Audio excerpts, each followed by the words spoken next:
Hello, everybody. Back with another video today. Two in one day. This again is about networking, and I've been thinking about the work I've been doing at Alignable, which has been incredible. Super talented team working some really cool stuff. Big news coming down the pike in February, but got me thinking about how I've networked, why I network, why I continue to network, and how I use it to propel my own business, my own career, and teach others how to do it. But some things that I've learned over the years that I just think that some people either have forgotten to do, don't think about doing, or just not inherently involved in the way they network.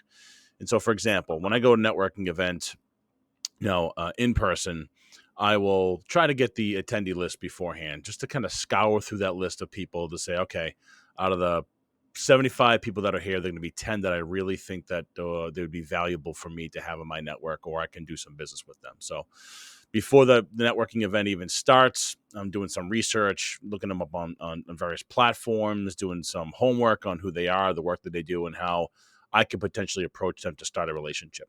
So when I go to that networking event, when I get there, I look at the registration table and I will look for those 10, 15 names.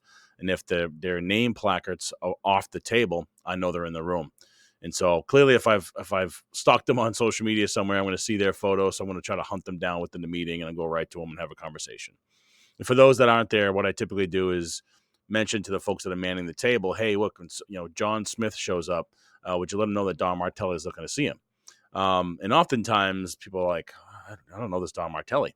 It creates some sort of intrigue. So they hunt you down and they'll find you in that experience, or you'll eventually bump into them as you're working the room. So I just do a little homework before I go in there. And then as I'm having conversations with people, the second thing I'd like to, make sure that I do is remember one to two, if at most three things about the person that I talk to. Married, kids, big sports fan, car that they drive, the type of business clearly they have, the work that they do, the type of customers or referral partners they're looking for, just any level of intelligence I can then take with me to put on the back of that business card or file it away somehow.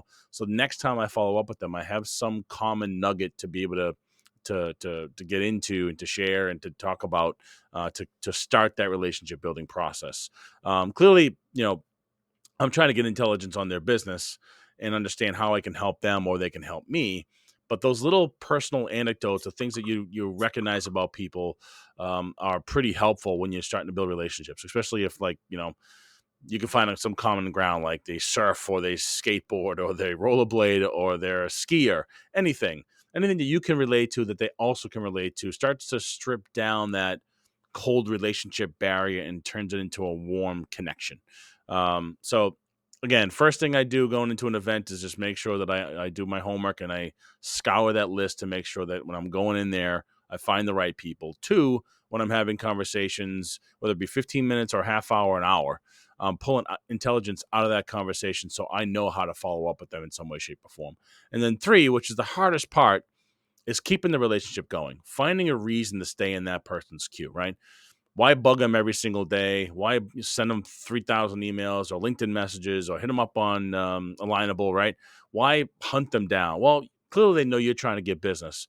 And if you keep asking people for business, and hey, you should hire me because of X, Y, and Z, you're never going to get anywhere.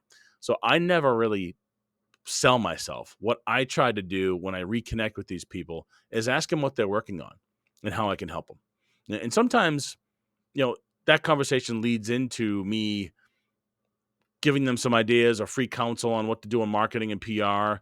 And then sometimes they say, Jason, I'd love for you to put some thoughts down on paper, Don, and maybe hire you.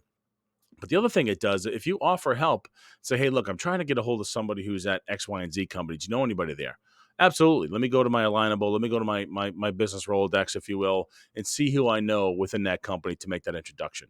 And the more I pay it forward, it just naturally comes back to you. And I've seen this happen in the 20 plus years I've been in business, working, for my own company, doing sales for other firms.